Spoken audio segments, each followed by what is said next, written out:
All right, let's hit the field. All right. Just wanted to talk, that's all.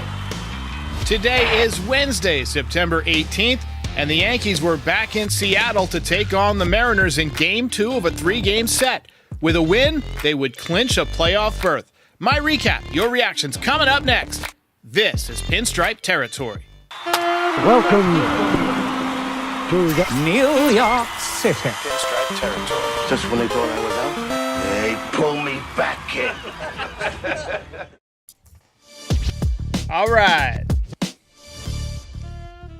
Welcome back, everybody. Welcome back. Game 152 is in the books. Just 10 games to go in the 2024 season, and the Yankees are officially headed to the playoffs. They have punched their ticket. TK, this has been a wild season, and also Orioles lost. How you feeling? Feeling pretty good. 5 games up. I'll be feeling even better when Clay Holmes is no longer a Yankee because he will be a free agent, and there's no chance that the Yankees will be bringing him back. I don't think he gets DFA'd. Kimbrel got DFA'd today, I believe, because he's had a rough year. But Holmes will not be a Yankee next season, and I'll feel much better when that happens. He's taken years off my life. For the people who like this podcast and were planning to watch for many, many decades, you've got a few less years of podcasting now because Clay Holmes is killing me. He's taking years off of my life. Really good start for Nestor Cortes tonight. And for the past several starts, he has looked like that 2022 version of Nestor Cortes, who had about a 2.44 ERA. Not much offense for the Yankees tonight, just 3 hits. They had 2 hits in the first 9 innings. They had 1 in extra inning. Big double from Anthony Rizzo. And then Volpe back in the lineup did not look good. We'll talk more about that. We'll talk a little bit about Spencer Jones. But TK, you know one thing they never mention on the broadcast when the Yankees are in Seattle? They always talk about the city. They talk about the ski resorts. They talk about the harbor, the music. But they never talk about the disproportionate number of serial killers from Seattle. Think about it. Ted Bundy, one of the GOATs as far as serial killers are concerned. Green River Killer, Gary Ridgway, one of the Beltway sniper guys. Dangerous place, apparently, man. Why do you think that there's so many deviant psychopaths in Seattle? Is it the rain? The constant rain? Is it the proximity to dump sites? What is it, man? Well, I mean, I've actually been to Seattle. I've been to the ballpark as well. It's really nice. But maybe it's all that caffeine, man, from the coffee. I've seen... There it is, the fun hat. I've seen the original Starbucks in Seattle. But I was thinking, you know what it is? There are so many national parks in close proximity, and if you look at a map of missing people and national parks, there is a scary parallel right there. So maybe that's what it is. Yeah, let's talk a little bit about Nestor Cortes because he was essential in this victory. They mentioned this on the broadcast, but he seems to be throwing a little bit harder lately. I don't know if he's angry. I don't know if he's ticked off, but he's reaching back and getting a little bit extra.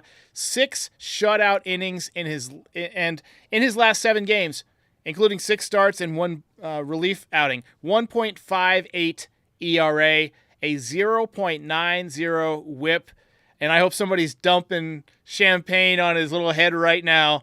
Elite numbers. He has really stepped up when we've needed him most. Somebody on Reddit said it's like when Mario in the Mario Brothers gets that flower that lets him shoot fireballs. That's Angry Nestor. I thought that was great.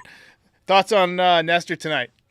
Dude, I think it's more the star where he's like a rainbow. The dun, dun, dun, dun, dun, dun, dun. You know what I'm talking about? Invincible, Invincible Nestor. Yeah, the invincible star. I'm thinking more of that, but yeah, that's awesome. I love that comparison. Somebody's got to make a really bad graphic of that now, but yeah, he's been great. Last 7 games, like you said, really good stats. I was actually thinking about this before. I didn't look up the stats, but since they skipped his spot in the rotation, he's pitching a little pissed off. It seems, and that's really gotten it together with him. But it's funny with this team, usually they're all about like really coddling the players. The Yankees have been doing that for this kind of whole Judge era since 2017. But funny enough, they kind of gave Glaber a little spanking and sat him down, and they skipped Nestor in the rotation. So both of those guys kind of got a little bit of more of a harsher reaction than the Yankees have given in recent years, and they've both responded really well. So maybe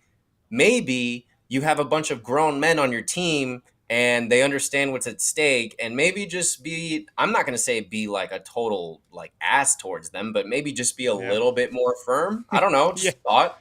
Yeah, I mean, Glaber's played better since he got benched, all that stuff. So, hey, we got a couple of things that we got to talk about, too, before we get to everything else. How about J-Rod having a little near-death experience there in the ninth, in the extra inning, in the 10th inning? There was a strikeout. The bat went flying towards him. He had to run out of the way. Jazz is screaming, throw the ball. The third base coach is saying, get back. J-Rod's confused for a second. He goes diving back. Wells nails him. So Weaver was great today. We didn't mention him in the opening there. He was tremendous. Again, he continues to be really, really good. Ian Hamilton shutting things down. And right now the Yankees are partying in the clubhouse. Nestor did not get win number 10. I was hoping he would get his 10th win. He would be 10-10. But Clay Holmes, I mean, what are you going to do? I mean, the guy just, he's awful. He's awful. I feel bad for him, honestly. I do. Yeah. Let's talk a little bit about Anthony Volpe here, because Volpe was back in the lineup.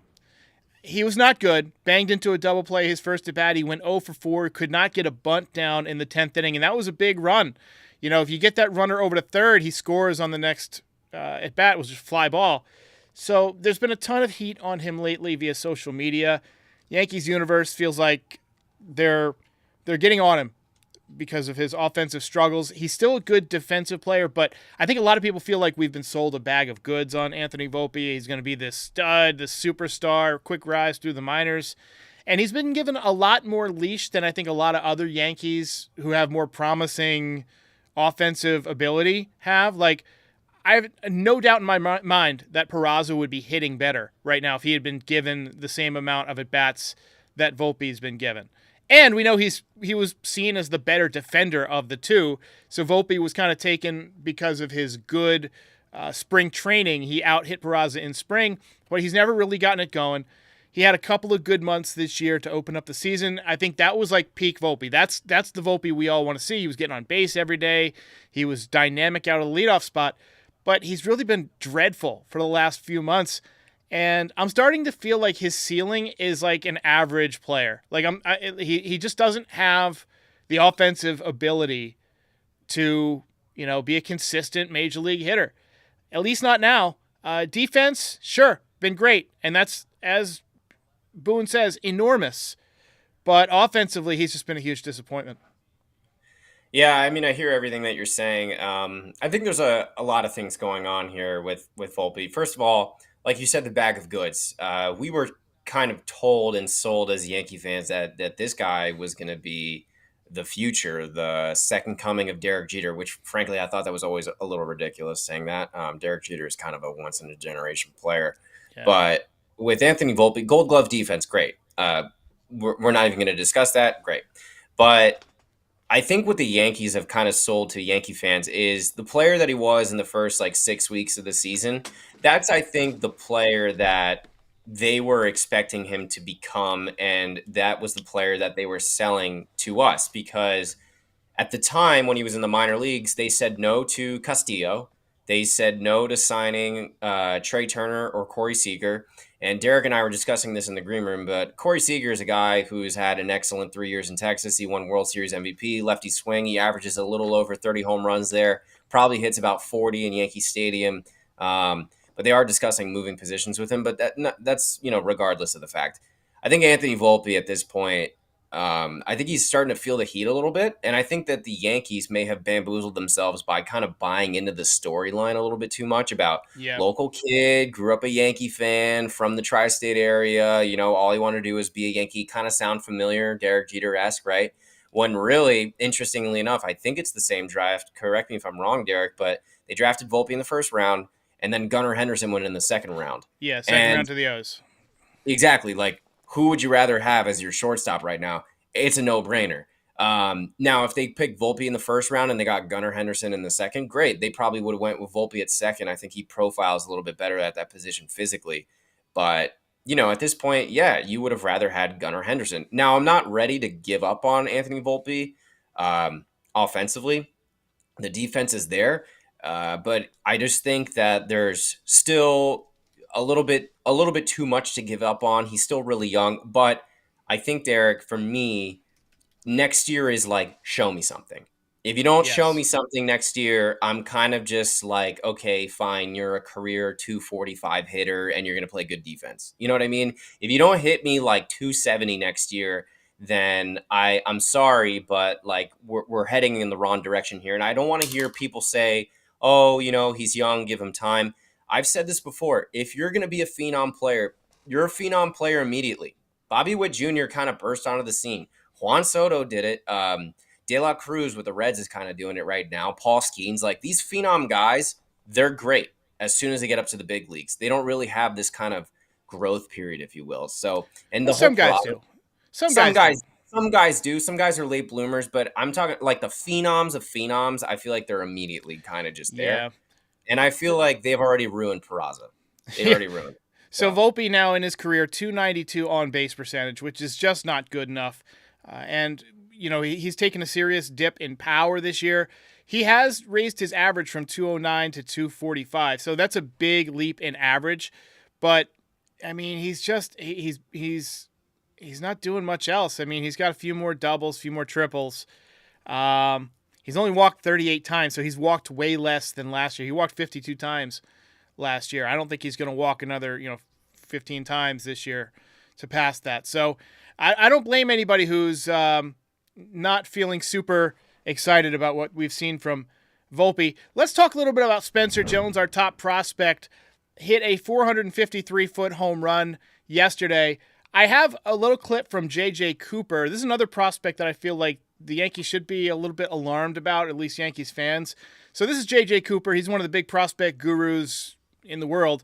He's with Baseball America, and he had a little segment on Spencer Jones yesterday. It's about a minute long, so I'm going to play it, and then I want to get your reaction. It's over 36% strikeout rate this year. You cannot succeed in the big league. You do not succeed in the big leagues if you're striking out 36% of the time in Double A. There's not a translation where you say, okay, well, I'm going to keep doing what I'm doing and it's going to work in the big leagues if you're already striking out that much in Double A. The key thing for him is this is not a year he wants to repeat. He doesn't want to repeat Double A next year either, obviously. This has to be kind of the step forward where next year, okay, some changes, some adjustments to make more contact, because that is a derailing flaw if he can't fix it. You're hoping it's a 1 year kind of, it was a derailment. You get the train back on the tracks and you keep going down towards the journey. But right now it's got to get better, because there are just not examples of guys striking out at this rate who then go on to big league success without making improvement. So at Double A this year, 259, 17 home runs, 200 strikeouts, 200 TK.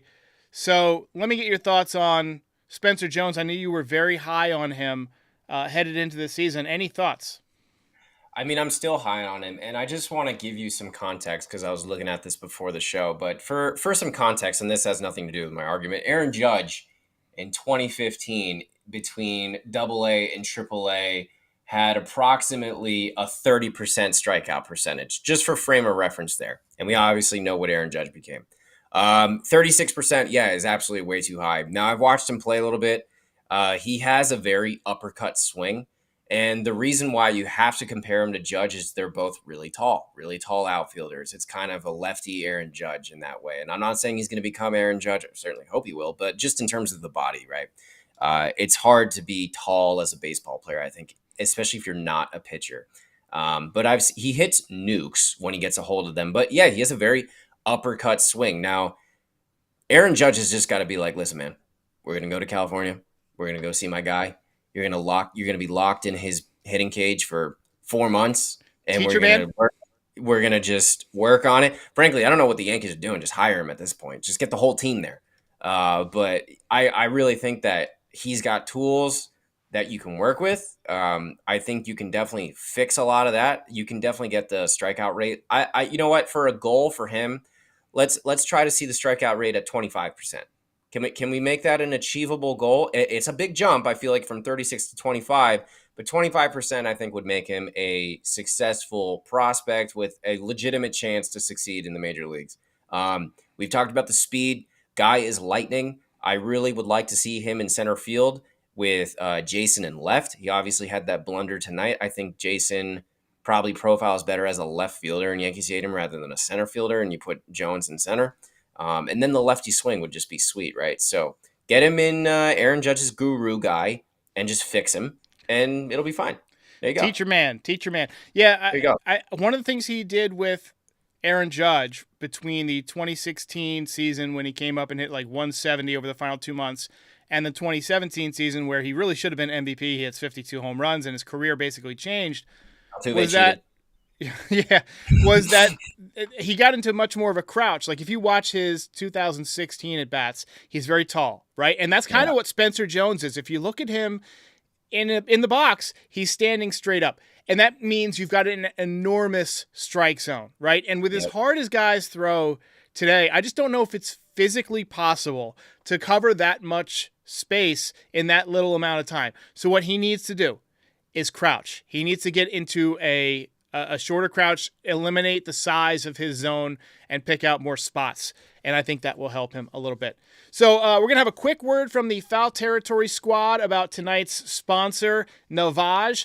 This is a contraption that helps you if you got lots of nasal congestion. Then we'll be back in about 60 seconds to break down the game, give away the belt. We had a lot of debate about the belt tonight, and we'll go from there. But stick around. We got 937 in the chat.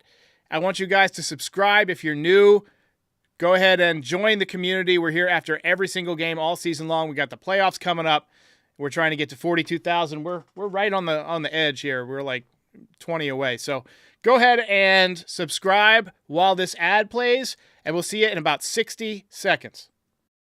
Congestion from sinuses, allergies, or a cold can be all-consuming. That includes snoring for me. But Scotty, I found some relief from Navage Nasal Care.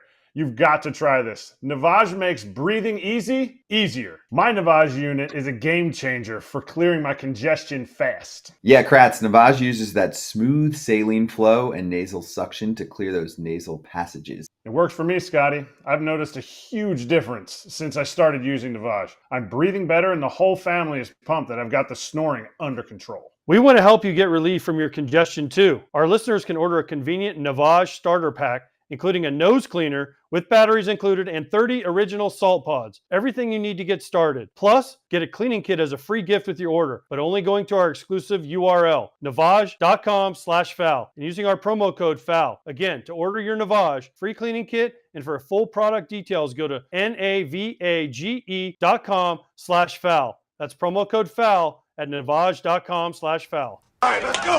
Let's get it going. All right. You know what just happened, TK? I just lost the game. Are you familiar with the game? With the game?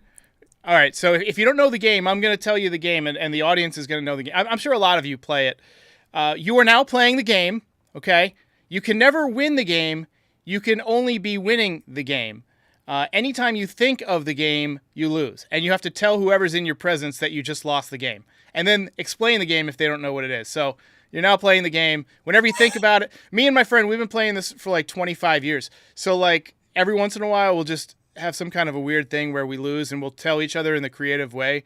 And my friend, he sent me a package that was remember the TV show Lost? It was a board game and it was called Lost the Game. And so I opened it up and it made me lose the game. And I was just glancing at it during the commercial there and I lost the game. So anyway. So you just had to explain that live on the air just now. And a lot of people are pissed off because they play the game and they just lost the game. So Right. a Rothman just lost the game. Remau says, haven't lost the game in so long. You were doing so well. But guess what? You lost the game. All right. All right, let's recap this one, and then we'll give away the belt here. Yankees got on the board in the top of the second inning. Really fantastic at bat from Jason Dominguez to eyeball some close pitches and draw a walk. He then stole second base, advanced to third on a bad throw, and then Rizzo knocked him in with a base hit. You know what? That's how you manufacture runs, baby. And Dominguez continues to have great at bats. And Rizzo actually had 2 RBIs. He actually had an RBI double, too. Let me just add that to the notes here. and he had some great defense today. So really good day for Anthony Rizzo. Bottom half was not so pretty for Dominguez. Oh, man, this one was a beauty. Long fly ball to center field, and he got under it. He was camped. I thought he was getting ready to catch it, and then the ball lands like 10 feet behind him. I think he just lost it in the twilight. I've used to play the outfield, and I played the outfield for a long time.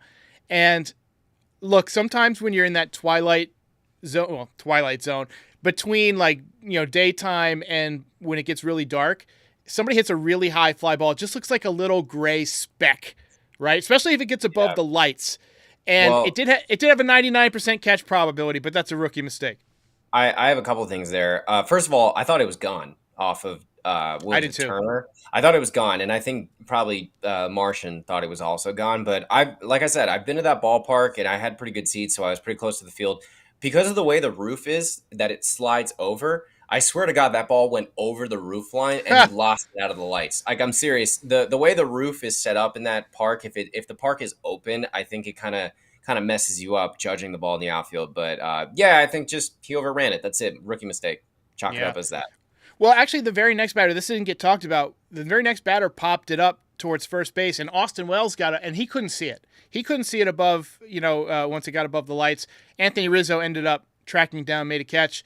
Nice job by Nestor Cortez to pitch out of the jam with the runner on second base. It should have never been there.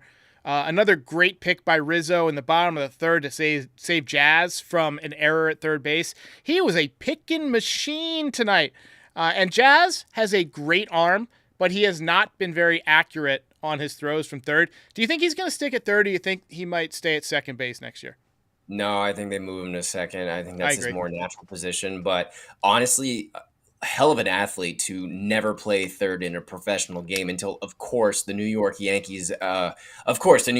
They're smarter than everybody. They're going to put a guy at third who's never played third base. But he's made them look pretty good because he's made some sparkler plays over there. But yeah, he's a little inaccurate with his throws across the diamond. I think he profiles better as a second baseman, and I like his speed better in the middle of the field.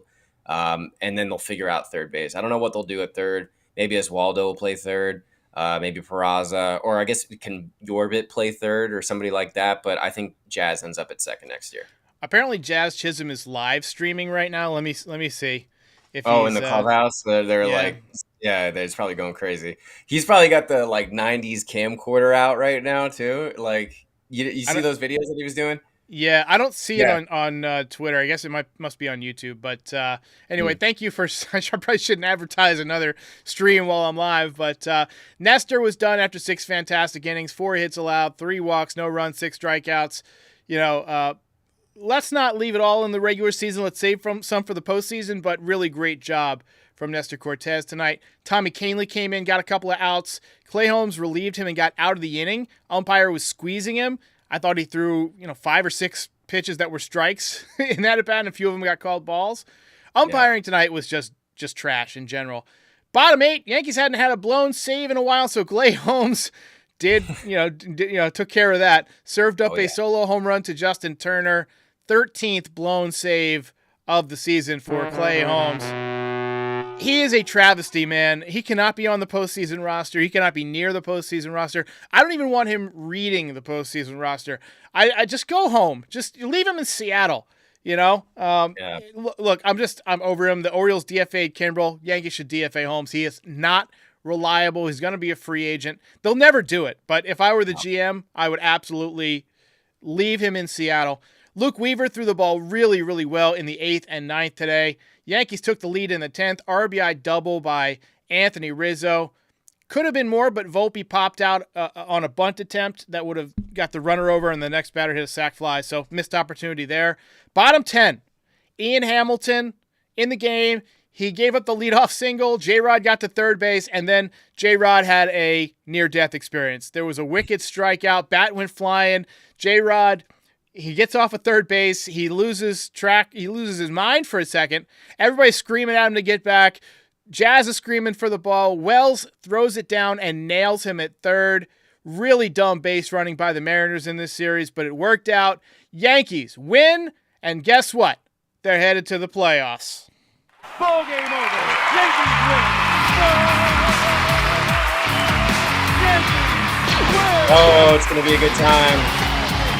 October in the Bronx is just a singular experience. If you've never experienced it, it's amazing. We can't hear you over that music, but Oh, wow. it's all right. You're still a newbie. I do this every Yeah. night. I It's do still this my every rookie night. year. It's all good. So we thought about the belt. You know, we thought. Listen, we got to maybe even reconsider this because I had forgotten that Rizzo had that other RBI double.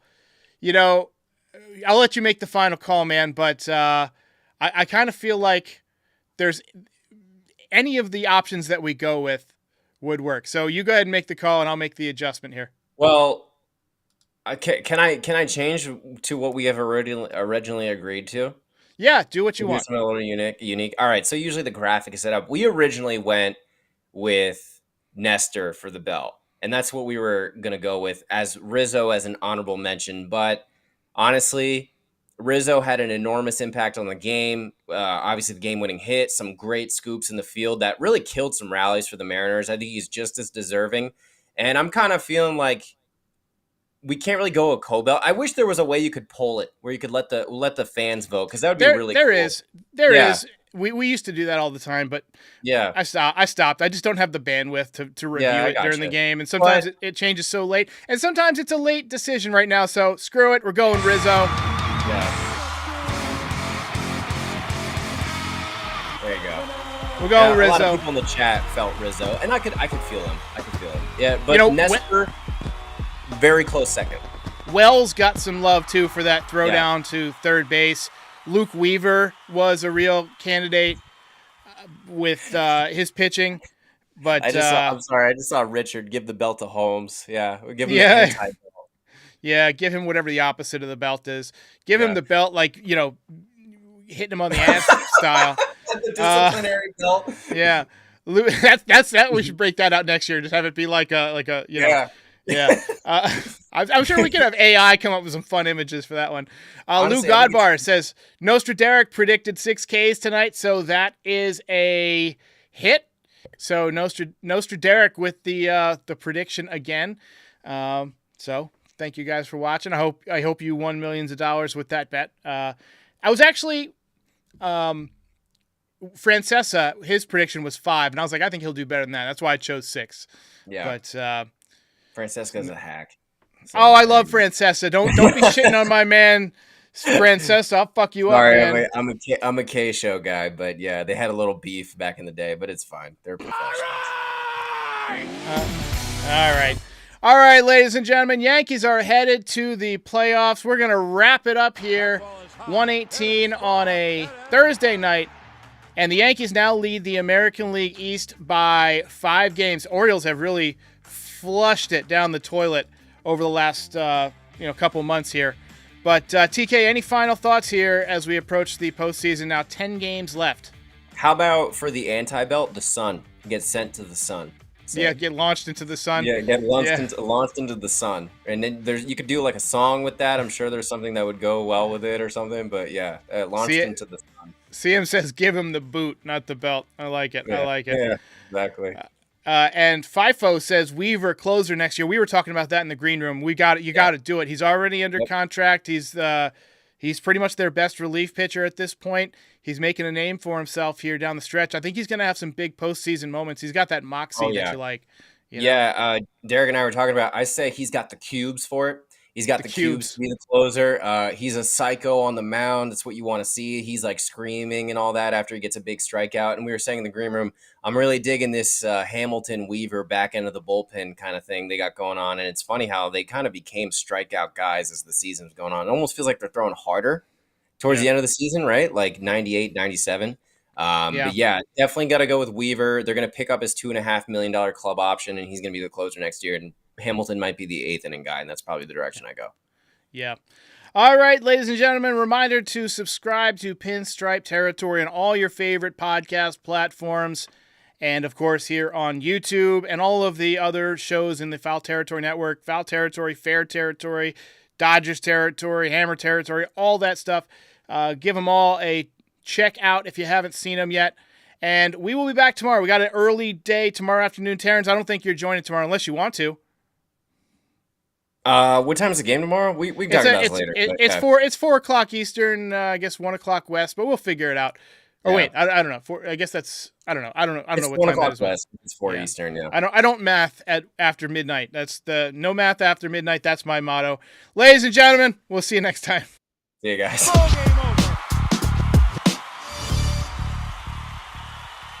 If you enjoyed this video, please drop a like and give us a subscribe. It helps other Yankees fans find the channel. We're also on all your favorite podcast platforms and social media.